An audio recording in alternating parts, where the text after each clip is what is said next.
My name is Ernie Sears. I'm 84 years old.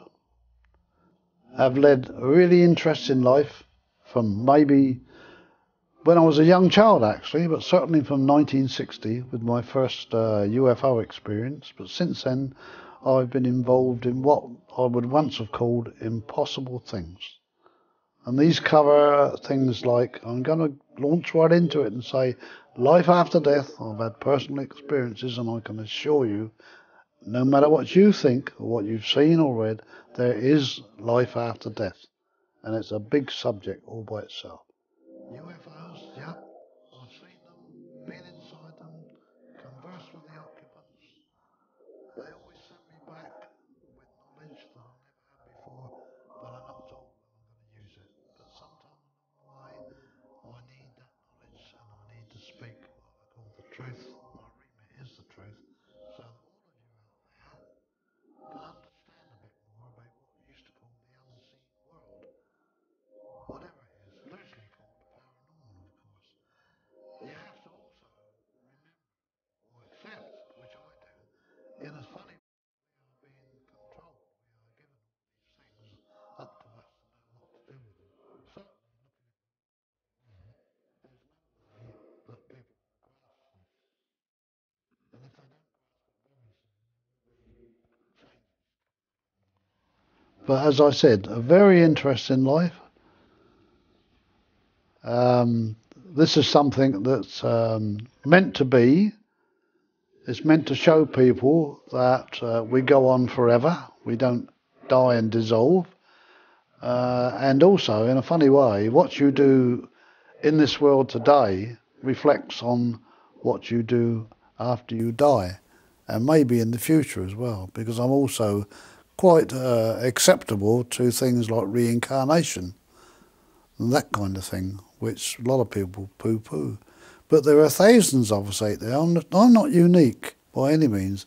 We are having the same kind of experiences, and we're a different kind of race apart once we have that, because our minds are thoroughly opened, and what we would like to call care for others, even love for others, is the reigning emotion that we have. We care about people, we care about the world and its future.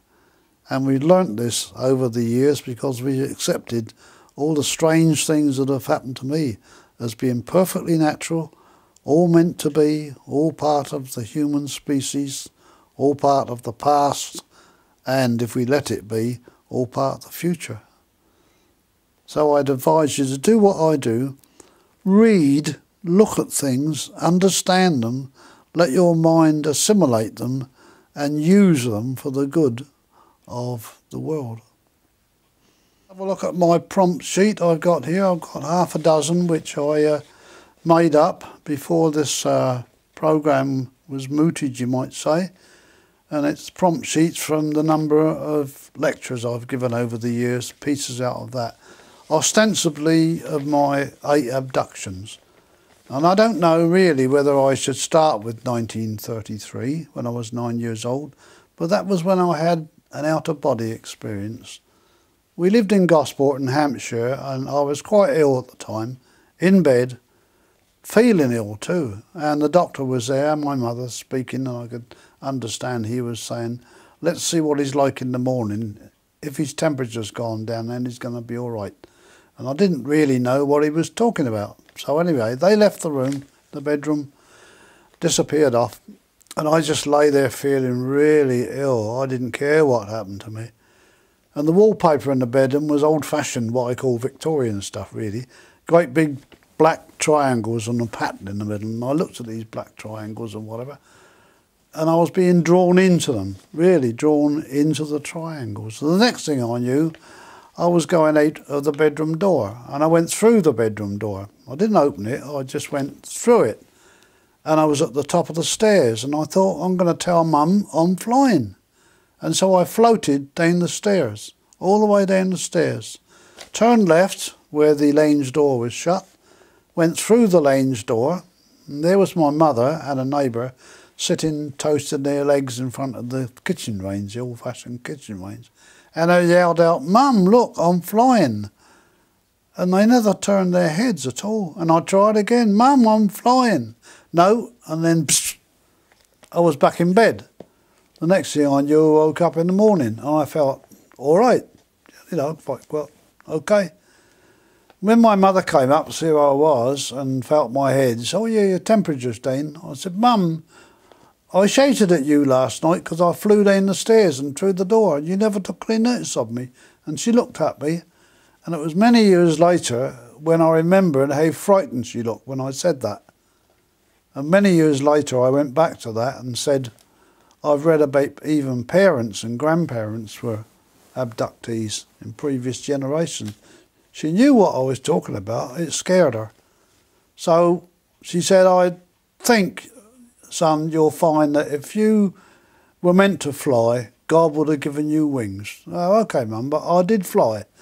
So, all right, that was it. A couple of weeks later, I was up and about, and I thought, I'm going to prove to my mum that I did fly. And I was upstairs in the bedroom, and I went to the door, and I opened it, and went to the top of the stairs, and I jumped. Well, maybe I hit 2 or 3 steps on the way down. They were really steep stairs. And I finished up with my head crashing against the skirting board in the passage at the bottom, yelling my head off. Mother came rushing out of the lane and said, "What are you doing?" I said, "Well, I thought I could fly, Mum."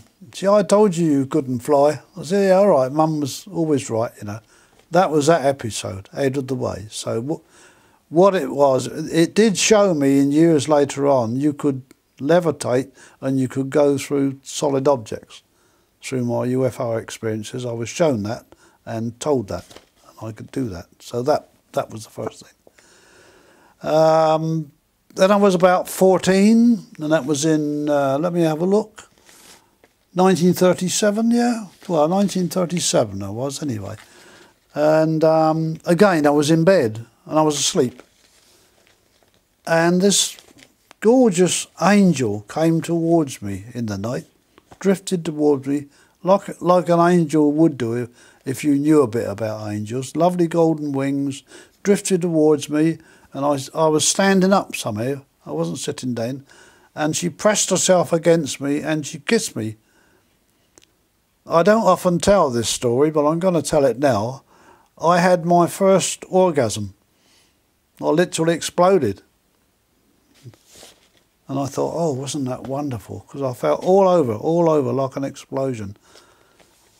And again, that was many years later when I re-looked at things and thought how aliens can change what they look like in order not to scare the abductee or the victim or whatever you call them. I didn't tell Mother about that one because I'd had an orgasm. Mum was coming up the stairs in the morning. My pyjamas were wet. I stuffed them under the pillow quick. So that remains a very firm memory. Now down here I've got something I can't quite understand. 1937 again, it says knife. Well, on my left wrist I've got a scar there. It's been there many years. I don't know how it, well, I don't know when it got there. I actually know that I was watching a knife coming towards me that hacked a triangular piece of flesh out of my wrist. And I looked at it and I wasn't feeling any pain wherever I was. And I could see the red and white corpuscles in there. And I looked at it and then all of a sudden it was gone, healed up. And I haven't got any memory of how, why or what apart from that. That comes back later on when there was a coincidence anyway. 1977, there was a great big gap between 1937 and 77, partly because I spent 5 years in the RAF during the war, partly because I had to go to work after I got demobbed and all these kind of things. So there were massive gaps there, but I kept up with UFOs because by then they'd been called... got away from the flying saucers story anyway, and they were UFOs. And I did have an experience of a sighting in 1960 when watching two meteor jets coming up towards this object I've been watching in the sky for about half an hour, a glowing object in broad daylight. And as they approached it, I managed to run to a vantage point where I could see it all, and they approached it and it turned on end and totally vanished in a clear blue sky. And I was quite intrigued because I had thought it might have been an aircraft somehow battling against a strong wind. That was in 1960. I got into a phone box that was nearby and phoned up Thorney Island Aerodrome, which was the base for these meteor jets. And all I asked the guy on the control tower was, could you tell me what that object was those two meteor jets were chasing? And he said, sir, you didn't see any jets, you did not see any object. And I just said, well, come on now, I was in the Air Force, I know what meteor jets are, I just want to know what the object was. He said, I'll repeat, you saw no jets, no object. Okay. You might not understand this, not unless you've had experiences. That episode changed my life totally on that day, in that seconds when he said that. And I set out to find why he lied to me. Still doing that these days, only in a bigger scale, you might say. So it wasn't an abduction, but it was a prelude to a lot of things. Okay. I've got a range of 1977 now, quite a long gap in between things, but life had changed quite a lot in jobs and the fact that I got divorced and all this kind of thing you go through in life. But I just happened to be out in the garden in Portswood on a Friday night in November 1977. We had cats. I'd got married again, and my lady was a cat fanatic, so we sort of acquired 5 cats from different people. I'd got out in the garden about 7 o'clock on this Friday evening, just put the cats out and let them run around. Lovely clear blue sky. There was a moon over there in the distance. I looked around and looked right over my head, and there to my amazement was a huge triangle hovering. A triangle, and it looked metallic. It seemed to have ribs underneath and four things in the corners of the triangle, just hanging there. And I turned my head and shouted to my wife, quick, hurry up, come and see this. And I turned back and it had totally gone. So I thought I must be going nuts, you know. So I went indoors and I telephoned the police, the local airport, the newspaper. No reports. No one had anything to report or whatever. So I found a very close friend of mine. He was a jazz pianist, something I've been into for years. Very good friend, and he was into UFOs. I phoned him to ask if he'd by chance been out in his garden, because he lived not too far from me. The answer was he was out. He wasn't there. So I thought, oh damn.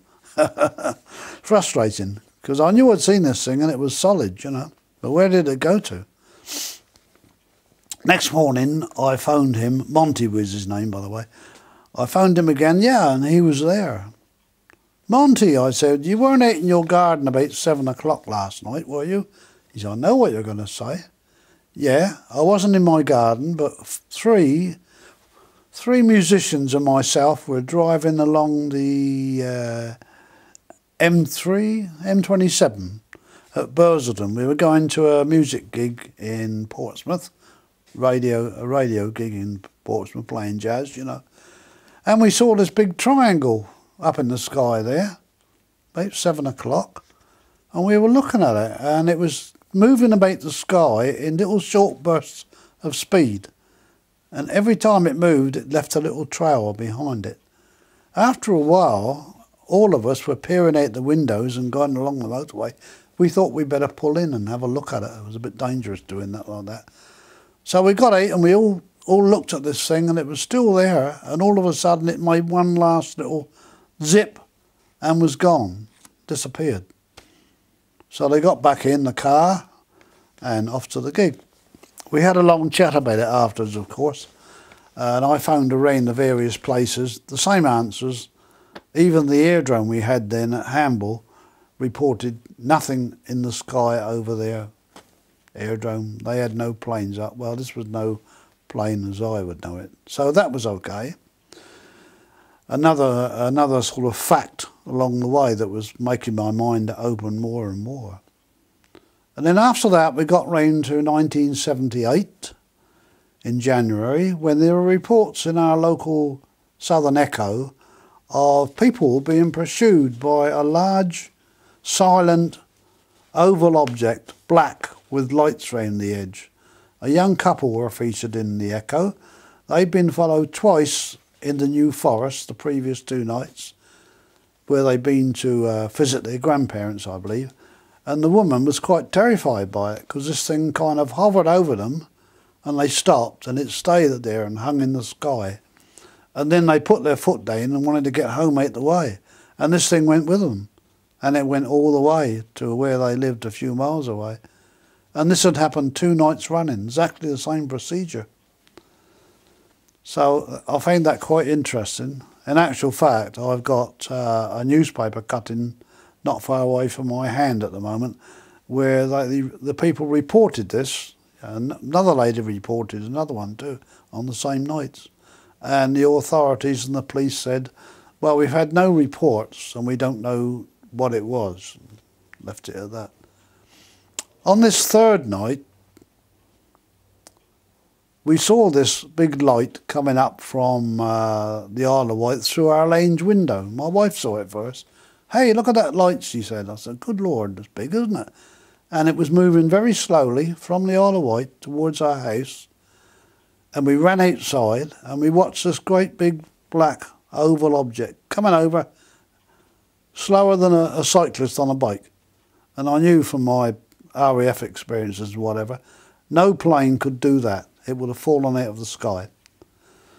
Over the head it went, and I looked up at it and there was no noise, and there was a cabin light in the front, what I thought a big cabin light, and all little lights round the edges. And the lights were blue, green, red. But oddly enough, I got the impression they weren't the same colours as ours. I called them anemic at the time, but anyway, they were there. And this thing just gradually disappeared over my head and my wife's head. I ran indoors and I phoned up one of these couples that had seen this thing on the previous nights, because they were in the paper and I got hold of their phone number. I said, I think I've seen that thing you saw. And the chap said, it's here now. I said, wait a minute, it's here now. It's going round over our garden. I said, it's only just left me. He said, yeah, we got the neighbours out looking at it. He said, and it's just going round, flashing all the lights round the side. And then it disappeared, vanished. So that was really something. On the following night, we saw this light coming over again. Same time, round about somewhere between 6 and 7, coming towards the house. Come on, I said, we're going to go out and have a good look at this thing. I got hold of a pair of binoculars and a camera in the meantime, and we rushed out in the garden, and there it was, silent, huge, just coming over the top. And I looked at it through my binoculars, couldn't see much because the sky was dark at that time, January. So, and this was black, so you could hardly see anything except the lights on the one in the front. No noise except maybe a faint humming that I might have imagined, but not necessarily. We were looking at it and saying, what is it, what is it, my wife and I? And all of a sudden, chung. I laughed at this afterwards because I imagined that a ray had flashed from this thing onto me. And I laughed at it, oh, don't be so stupid, you know. But all of a sudden, I'm in somewhere, metallic, and I'm going by all the planets in the solar system. Mars, the Moon, Jupiter, Saturn. Absolutely gorgeous, just as though I was a tourist laying off the planet and going right round. And then I was on the ground again, all in what seemed to be seconds, and my life had changed again. I felt different. This thing was still there, but it began to move away. And I've never forgotten the feeling I got then. I've only ever come across one person in ufology that felt the same. I was crying. I said, don't go. I want to know you more. You are my brothers. But it didn't make any difference. This thing went slowly, disappeared. Several strange things happened that night. It's as though you got blocks in your memory. And I found out many years later, but it was probably true. They do these sort of things. I never spoke to my wife about it. She never spoke to me. Life went on. Very strange. But a little while after that, I got round to something more dramatic. Well, that was January 1978. A very dramatic experience, but there was more to come. That same year, I was quite friends with a well-known television comedian called Derek Roy. And he rang me one day in the year. He was into UFOs as well. He'd seen them abroad in South Africa, apparently. But whatever it was, he was into that kind of thing. Ernie, he said, I'm dying. And I said, don't be silly, Derek. He was a comedian, you know. You can't be dying. Yes, he said, I've been to the doctors. I've got cancer. And the doctor said to me, eat, drink and be merry. So he said, I don't think I've got long to go, really. I said, I can't believe this. Anyway, Ernie, I've got to do something about it, because it's not going to cure me what they're doing for me. I've made an appointment with a healer in Southampton. Now, we didn't drive a car that time. Would you run me over to this lady in Sholing, which is another part of Southampton? Yeah, all right, I said. So we made an arrangement, and I drove him over there. And a lovely cottage this lady lived in, very nice old-fashioned cottage. And she came to the door. Oh, hello, she said. Are you Derek's friend? I said, yes, I am. What are you into? I said, what do you mean, what are you into? Have you had any... Are you a healer? I said, no. I don't know anything at all about healing. So she said, oh, you sure? I said, yeah. You must be into something. I'm picking up something from me. UFOs? Ah, she said, UFOs. No wonder, she said. And are you sure you're not a healer? I said, no. Would you like to come in and join in the healing with Derek and myself? She said. Yeah, all right. I said, you know, this experience. So we sat in this nice little room there. One of the funny things that happened, they're little things but are important, that Derek had bought himself a crucifix. You know, when you're dying, you turn to all sorts of things. He wasn't religious. He bought himself a nice crucifix, and he had it in a box at the time of this healing we went to. The lady said, I'm going to bless this crucifix, Ernie. I said, all right. So I watched her, and she went across the mantelpiece and put the box down there and put the crucifix in the top. There we are, she said. And we got on with this healing, which was quite strange straight away, because, yeah, thank you. This started happening in my hand, and she looked at me. She said, are you sure you're not a healer? I said, quite sure. All right, she said, well, we'll get on with the healing. So we did. And the session finished after about half an hour. And she went across to the mantelpiece to pick up the cross in the box. She didn't touch it. She said, Ernie, come over here. And I walked over, and the cross had gone through the box, was underneath. So I thought, hey, that's weird. Interesting, but weird. And I went again about 3 times to a session there with Derek and this lady who was called Phyllis. She was a very nice lady. This 4th time I was there, my hand was absolutely playing up. It was really going all over the place, you know. I couldn't control it, and I didn't like it. I didn't like to feel that I was being controlled for whatever reason. And I looked up at the ceiling because I was being pushed back in this armchair by a hand, which I couldn't see. And I was looking up on the ceiling. There's all these people in the ceiling. Remember, this is a small room, but there may have been a whole crowd of people, and they're all talking at once. And they've all got strange faces, similar faces to each other, and they were in long white robes, all chattering away at me in some language. And I sat up, and I said, I don't like this, Philip. So she said, why? And I told her, oh, she said. I said, I could do with some water to drink. Yeah, all right, Ernie, I've got a jug here with water. And she poured it, and I downed this jug of water. She said, Ernie, I think you're going to become one of us. So I said, oh, I don't know about that. You could be a medium. What do you mean? I said, talking to the dead. She said, yeah, oh, no, I don't fancy that. If I'm going to be anything, I quite like the idea of healing, helping people, you know. We talked about it anyway. What we'll do, we'll have a special session, she said, with myself and Phyllis and her partner, who was also a healer, and we'll just see what develops, because I still think you could be a medium. I said, well, I don't want to be a medium, whatever. So she said, I think you're going to be a healer because of your hand, and this is a sure sign. So I said, righto, I'm going to be a healer. Do I advertise? Do I put cards in all the little shops and that sort of thing, get people to come and see my healing?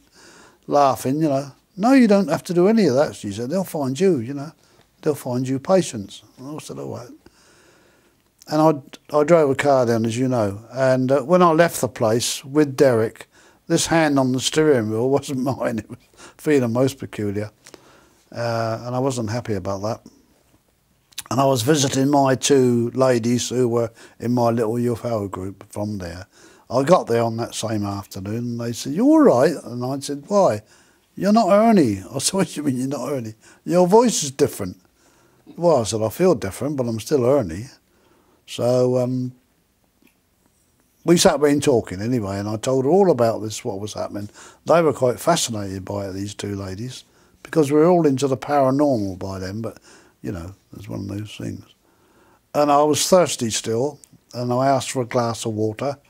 They gave me the water, and it shot out my hands and smashed against the fireplace. You know, they were quite startled. I said, don't worry about it. But I rang up Phyllis, because I was a bit perturbed about this. And she said, Ernie, all you've got to do is to say, I am not ready yet, and you'll find that will go away. Really? Is that all I've got to do? I said, yeah. So I sat there feeling a bit strange and saying, I'm not ready yet, please go away. And it did, it died away. My hand stopped vibrating and whatever. And when I went home to my wife, one of the first things I said, I got myself involved in this healing. I knew you would, she said. I knew when you went out you were going to get involved. So, well, apparently I am. And from then on, people did come to me. The first patient that came to me was a cat, which a lady brought, and it had an abscess on its stomach. And I laid it on my office table, because I was a theatrical agent in those days. I cleared all the table off, laid this cat on the table with its back there, and it looked up at me.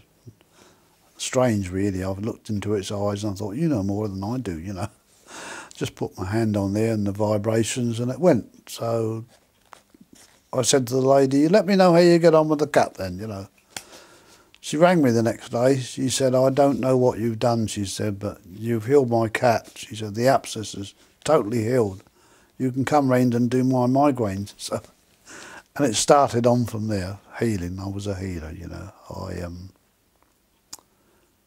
I started giving lectures. One was to a back pain association, which was quite intriguing, actually, because I actually held two ladies in front of all these consultants in the hospital, just with a finger like that, and they couldn't understand it. And these people, I've got their affidavits still. They'd had back pains for 35 years, and they're under all sorts of treatment by consultants. It wouldn't go away, but it went away in seconds.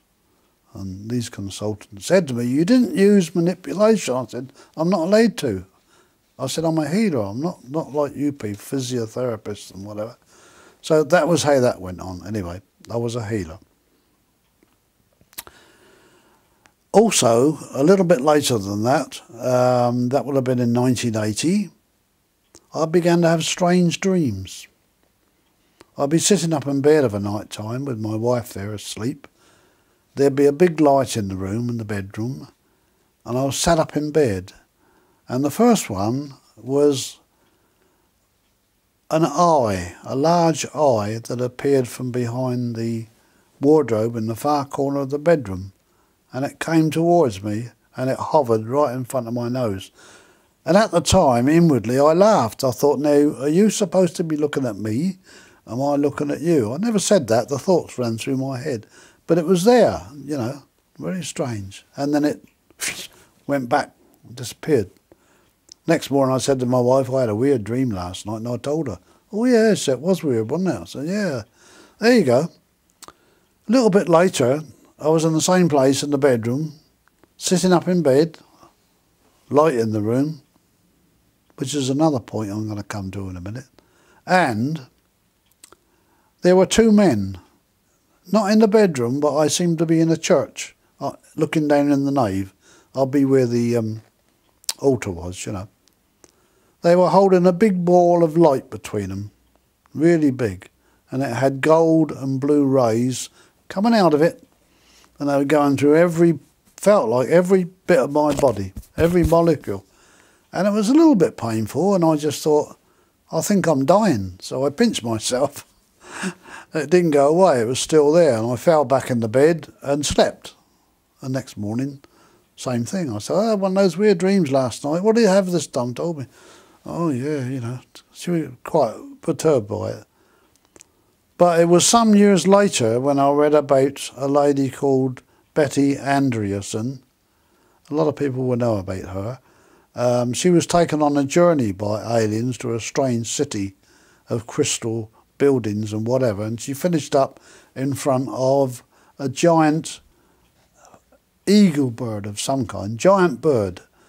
And she was standing in front of this, and it was hot. And it was hot because there were all these blue and gold rays coming out of this bird, going through all the parts of her body. And I thought, gosh, that's what I had. But this was different, you know. And because she was a very religious lady, nothing against that, but she was, she said that she'd been given contact with God's son. She always said it was his son. Now, I sort of got a different view on it. I think what it was S-U-N, a sun that was connected with this bird, and all the rays were coming in. It didn't make a difference, and it was happening. And I thought, oh, it happened to me. What's going on? Well, in 1980 still, there was a strange incident which didn't exactly frighten my wife, but made her feel that what I was going through was actually genuine. These things were happening, because it didn't happen to me, it happened to her. And I came home one night, and she was sitting in the lane. She said, Ernie, I've had a very strange experience tonight, and I'm a bit frightened by it. So what's happening? Well, you know the stereo in the corner, which her father had built for me, by the way. This is essential I say that. She said, and all of a sudden, it was unplugged, she said. This strange voice came out of it. It's really? I said, what did it say then? Well, I couldn't understand it. It was like talking in a different language, and it was going too fast. And before I could stop myself, considering the machine was switched off, she said, can you slow down a bit? I can't understand you. And the voice stopped. Oh, I said, it's one of those paranormal things that's happening there, you know. Couldn't explain it. I asked her father, he built the machine. He said, impossible. If it was unplugged, it would not have worked. So I said, okay. Well, I also read about those kind of things happening to other people in the years to come. Same thing, voices coming out of shut off equipment, you know, things like that. We get along to 1996. There was an eclipse of the moon on this particular night, and it was all publicised in the papers. And I lived in Whitley still at that time, and went and sat out in the garden to watch this eclipse with a cup of coffee and a sandwich. Sat in the garden. There it was, gradually going brown and disappearing and whatever, and then slowly coming back again. And it was a bit boring, really. So before it had all finished, I thought, I'm going to bed. It was midnight by then. I'm going to bed and going to sleep. So I did. I went to bed, went to sleep. Next morning I woke up, I felt absolutely dreadful. I felt as though I'd run 100 miles. And I couldn't quite make up my mind what was going on. And I thought, it couldn't have been an abduction, could it? No, of course not. Later on, I got up with difficulty, had a shave and a wash, still felt absolutely shattered. Had some coffee, walked down the road. I thought that might wake me up because I felt really dreadful still. Did a bit of shopping, and as I was walking along, I was prodding my left ear. Something was in there, and I pulled out wax, but the wax was red and green stripes. Oh yeah, it's weird, you know. But it stopped. I kept poking away at it. I thought, no, just as you would do. I came back home, and I was still feeling so tired that I thought I'd sit on the settee and just rest with another cup of coffee. I'd got divorced by then, by the way, and so I was on my own at the time. I sat there and I began to feel very, I don't know, not dizzy, but my mind was wandering around, and all of a sudden I got flashbacks in my mind. Little things kept coming in, little pictures. And they explained several experiences I'd had in past years. They explained them so I could understand them. Now, one was when my wife, when we were married in the 70s, we were going out to a place called Romsey in Hampshire. We used to have a habit of driving out into the country on Sundays and have a cream tea and something like that, quite nice. We finished up at a fire station in Romsey. Now, I knew the fire station very well because I had a blind boy I was treating just across the road from there, who incidentally got better suddenly years later, but whatever. There was a fire station, and in this memory that I had, I'd been shown, there was a man showing us the fire engines, you know, all red, brass, very shiny and all the lot. And then he took us through a door at the back of what I thought was the station then, and we came into a place like a huge aquarium, and right up to some height were glass, what you see goldfish in, that kind of thing. And they were piled up on top of each other, which you don't do in aquariums, and into each one was a pipe with bubbles coming out of it. And in each glass thing there, I can't remember what you call those things, a fish tank anyway. There was one fish laying there, comatose, absolutely silent. And I just got the impression that these bubbles were like nutrients going in to feed the fish, you see. But it wasn't that at all. This flashback was somebody telling me that in actual fact they were hybrids, and some of them were your hybrids too. And they were laying there being fed nutrients until they grew to a certain size, and then they could become a mixture of a human and an alien. That was it. Well, it made sense to me, and a little while later I read a similar abductee having a similar situation, about seeing a hybrid floating in a tank, and he knew that it was one of his offspring, and apparently this is what was happening to me. I was aware of that, of course, since the angel, whatever. And this other abductee I read about called it was an incubarium. And it's stuck with me ever since. That's what it was.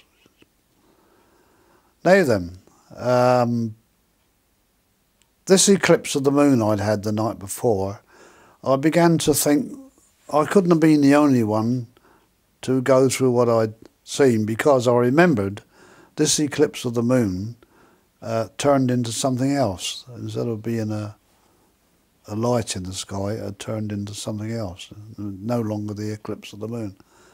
And I began to ring around colleagues in the UFO thing, who I knew when the eclipse of the moon was on, were stationed on various hills up the Meon Valley and various places. And I rang them all. None of them had seen anything. So I said, well, I remember this object there, orange, and I don't remember any more at the moment. Immediately, I got another flashback, straight away.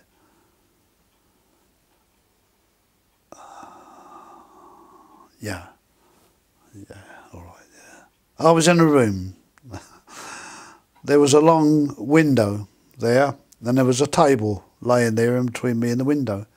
And all around me were maybe 4 or 5 very small creatures, humanish, tubby.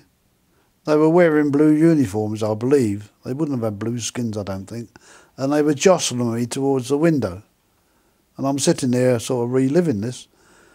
I don't want to go, I said, you know, jostling me towards the window. Eventually they got me on the table, and looking in the window were 2 of the most cadaverous features I'd ever seen looking in at me. And when you feel that most aliens are very sharp pointed jaws and big eyes, these were like almost like skeletons, you know, skinny arms and all the lot. And they were at the window, and then I was going through the window up to where in the sky was a triangular object, just hovering there, not very far up. We went in through the bottom of it. Incidentally, this is something that came up afterwards, but they were explained to me that when these aliens took me, there were 3 of them, and they had one on each side of me, not touching me, just there, and one in front, and I was going up in a kind of a gravity field. We went in through the bottom of this triangle, and I've always said it was like going through jello. It wasn't a door at all, you just went through it, like that. I don't remember any more about that. It just blank. Next minute I was back in my room, and I realised it was my room. This long window was merely the window to my bedroom, and the table in front of it was my dressing table. So that's where I'd been when they took me. That was very plain to me, made plain to me maybe. Then I thought, how am I going to explain this then? It was so real. I began to try and find out if anyone else had seen this object in the sky. No one, no, nothing at all about it, whatever. I rang up the local authorities and said, have you got any reports of that? Amazingly, the next night in my Daily Echo, there's a report by 2 what they called amateur astronomers. They were about 5 miles away from me at a place called Stubbington in a field. They were watching the eclipse of the moon with a telescope. And all of a sudden, this orange object they'd been watching in the sky turned into a triangle and whizzed towards them and over the top and disappeared. And there was no more about that at all. They'd been to the police, actually, local police reported it, and they said, we haven't had any reports of anything like that. But these 2 young lads, that's what they'd seen, so that kind of confirmed for me. I wasn't going nuts, I actually had that experience. Right, we're still in 1998. How can I put this? No, I won't put it anyway, I'll just tell you like it was. I had my lady friend over for some healing, because I was still doing the healing then, you know. She was in some trouble with shoulders and arthritis and whatever. She sat in my lounge on the end of the settee like I am here, and I was there sitting next to her, and I gave her healing. It was quite good, you know. And out of the corner of my eye, something was disturbing me, and I sort of looked at the corner of my eye. In the lounge was a huge angel, golden wings, glowing, stood there, so big she would have been impossible to fit in my lounge. I said to my lady, do you see that? She said, what? Never mind, I said, I'll tell you in a minute. And it was still there. And I did the healing, and the healing was extremely intense. It was so intense that, partly to do with this angel thing, I cried, I burst into tears. What are you crying for? I said, that was an absolutely wonderful healing. I said, you're not going to believe it. So I told her. She said, really? Well, if you say so. She said, that was it. 2 days after that, I happened to be watching what we used to call a Kilroy programme one morning. I didn't usually watch it, but I happened to switch it on this morning. And it was headed, Do You Believe in Angels? And it caught my attention. And they had various people on there who claimed they'd seen angels and whatever, and skeptics and all that. This lady came on. She said, my husband, who died some years ago, she said, when I knew he was dying, I came in the house one day, and I walked by the lounge door and looked in there to see how he was, and he was sat in his armchair. Behind him was standing a huge golden angel with her arms round him on his head. And she looked at me, or it looked at me, and for some reason or other, this lady said, I just shook my head and scurried onto the kitchen. When I got there, I thought, I couldn't have seen an angel, could I? No, she thought. And she went back, and the angel was still there, and it said in its mind, don't worry, come on, give me some help up here, come on. Oh dear. It said something to her that kind of made her consoled, and accepting this angel that was there, that she knew he was going to die, but he was going to go peacefully. And then it went like that. So the coincidence was almost too much, really, but it happened. So of course it took me back to my angel and all that kind of thing, that other people were seeing these.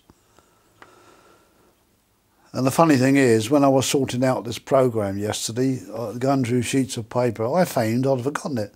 I had a big sheet of paper out of the Psychic News back in 1996, something like that, and it was headed "Encountering an Angel Unaware" by Ernie Sears. I'd written that for Psychic News, and it was a whole page, and it was about all my angel experiences, like I've been telling you just now. So I put it on one side. I thought it might be useful. But yeah, that was another angel episode.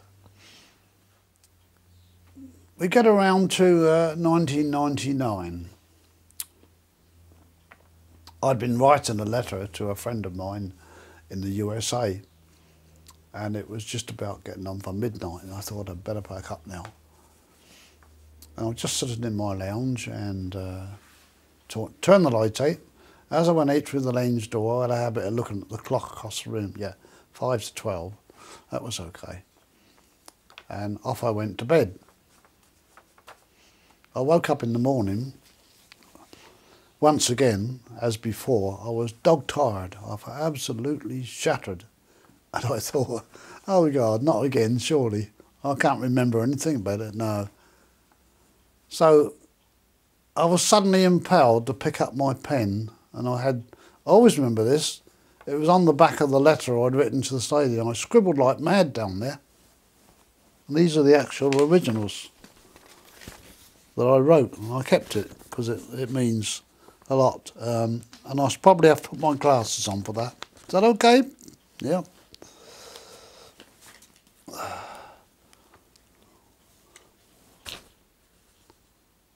First of all, my lady friend and I used to speak in the mornings, you know, just say, how was your day yesterday, whatever.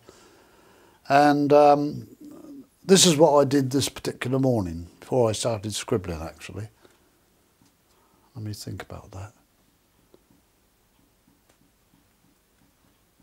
Yeah, no. I scribbled these pages first, actually, like mad. I'm going to read part of it out to you because some of it is quite personal. It was the 9th of April, 1999. This happened. And I've got 5 to 12 down here. All right. As I wrote it, I was being told this subconsciously. Here comes that big light again, suddenly, out in the garden. Rushed, because always felt it was going before we will see it closer. And they're referring to the 1978 one when this big light came over. They reminded me that had happened. I don't forget it, it was important. Scar, reason no memory of blood, etc., was touched with a rod and closed almost immediately, not before seeing the open cut. Scar has always been almost indistinguishable, hence no one commented on it. You were programmed, as you have recently thought, to forget the encounter. Other scenarios substituted. We will again contact through Jamie, that was a member of the Southampton UFO group, who had lots of abduction experiences and very much other things which you might say were connected with life after death in two persons' presence. I've actually got it on tape, what he said. We all sat looking at each other in amazement. I might tell you about that later on. We will again contact through Jamie, but at some length. You will all recall, referring to the two other people that were listening to Jamie saying what he said. Then they rush on to the interior of this craft that I was in 1978. Not smooth, ribbed. Speak to Steve, read tape. That was a tape we had at the group that disappeared from the tape recorder before I could get it out in the presence of 9 people. Never seen it since. You wish to hear a Jamie to see video. This is all, you know, coming at me like mad. We are using Kevin. Oh, he's my healer up in the Whitley. Work on your health. Allow us, let all bias go.